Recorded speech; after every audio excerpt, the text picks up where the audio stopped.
红色明确告诉你有危险，不安全。让你们见识一下什么叫乐极生悲，煮熟的鸭子都能飞了。电脑挂在闲鱼上，有人拍了，发货之前呢，我给它清清灰，结果呢，技术不到位，把电池干下来，装回去的时候一不小心，电池排线连接到紧挨的主板的电池接口上面区域，打了几次火花，打一次还不够，还要干几次，然后就开不开机了。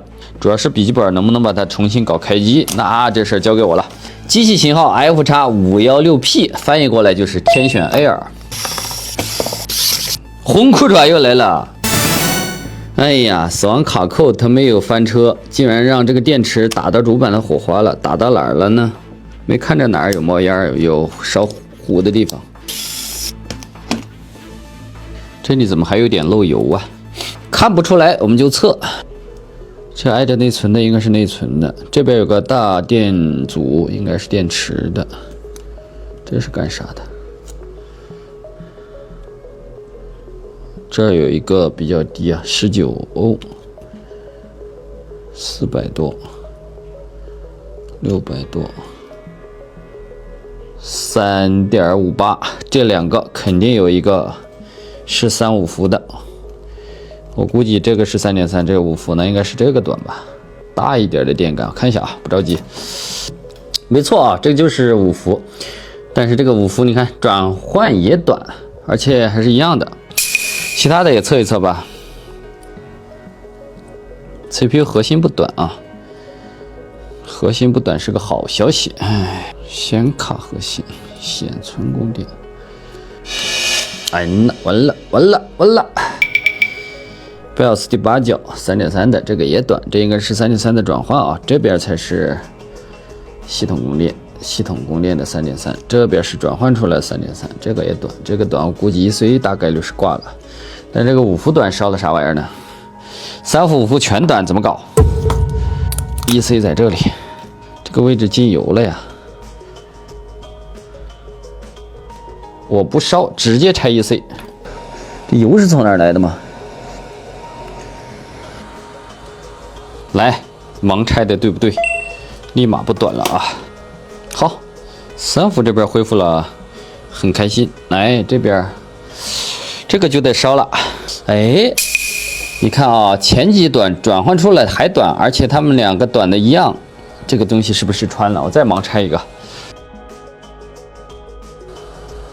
高了不少，刚是5欧，现在37，3欧，刚是3欧。哦，3点几，但是确实是高了不少，那说明它肯定挂是肯定挂了，但是后继还是这么多，那还少，还是得用大招，相信科学，用高科技。来，我现在加的是3.3的供电啊，5伏的话我们可以稍微加低一点。哦，这个电阻那应该是芯片这一段，确实是没毛病，拆。哎，从3涨到了30，还有短的，怎么整？这个位置这啥呀？哎呦妈呀！看，烧焦了都，塑料都烧焦了，俩芯片，肉眼都能看出来烧了个洞啊！看到没？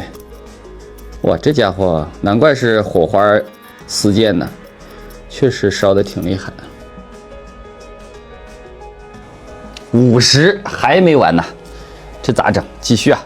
现在电流只有0.2了，0.2了不好烧了，估计。那你看吧，干脆把这一堆全拔掉得了。虽然外观没烧糊，但还是短路的。100多，100多是不是差不多了？电流还是稍微有一点点高啊，105。不行，3伏500多，5伏也得400、500才对啊，全干掉，还剩3个，一个不留。哎，从100到155，这个时候我估计烧也烧不出来了，咱们可以还原啊，还原一些芯片，把这芯片都补上之后，可以上电，先大的方向来一遍，然后到时候再局部的去找啊，比如说哪个供电不出来。它可能就坏了。现在烧我估计烧不出来了，烧的太多了，还是料板来得快啊！有什么拆什么，我们先摞 EC。料板上拆这种芯片最保险的就是从反面加热啊，芯片100%不会坏。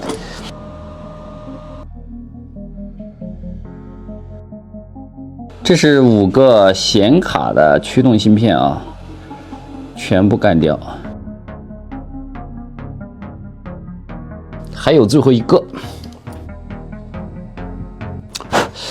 我们把这个测到的3伏5伏短路的芯片啊，全部都换掉了，大概有个7、8个的样子啊。上电之前还是得再测一遍啊。这是这个显卡的核心啊。我们现在测的这个组织是对地组织啊，其实还有一个上电之前要测的，很多人都没捡过，就是要测一下对电源短不短路啊，也就是公共点。这是保护隔离的第1个管、第2个管，这边应该就是公共点。我们要测一下它跟公共点短不短。公共点短的话，说明就是上过烧穿，就是这个意思啊。这个其实也比较重要。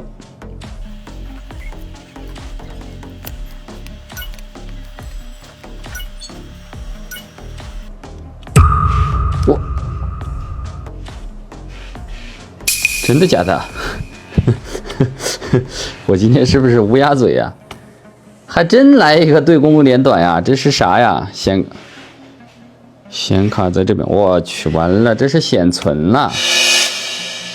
其实我们经常测短不短啊，你如果测的是对地短，我们上电没有事儿，它是基本上不会烧东西啊，它电流都跑到地上去了。你看这个就是标准的对公共点短了。对公共点短上电的话，立马就干废。我操，啥情况？又来个烧显存的吗？测这2个电容也是一样的啊，这就是公共点。哎呀，我这心是凉了半截呀！看看能不能借助我们上一个拯救者的运气。上个是上管穿了，但是显存显卡都没事啊。这又烧一个。这种啊烧上管的一定要把芯片一起给它换掉啊，以防万一。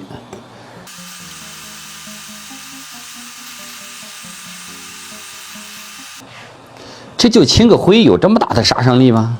烧这么多东西，这个时候应该是可以上电了。来，我们的第1次上电啊，有待机了，供电应该是有了一部分了，待机电压什么的应该出来了啊。5伏有了。3.3 没有啊，5伏没有，3.3没有。开一下，触发一下，1、2、3、4、5，1、2、3、4、5。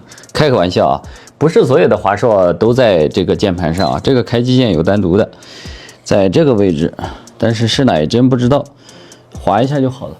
上了 1.7。1.6、1.7、1.7应该大部分供电都出来了。测一下啊，测一下供电，要上的差不多了，我们就把显存供电管装上。5伏 3.3 内存的 CPU 显卡核心，显存供电没有，差不多了。装上显存管啊，看看能不能一步登天。要是显存显卡要烧了的话，我们就直接把它送上西天，争取能把机器点亮啊。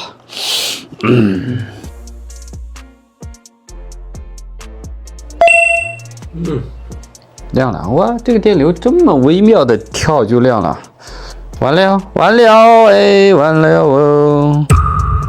没有显卡呀，哎，在3070啊，可以啊。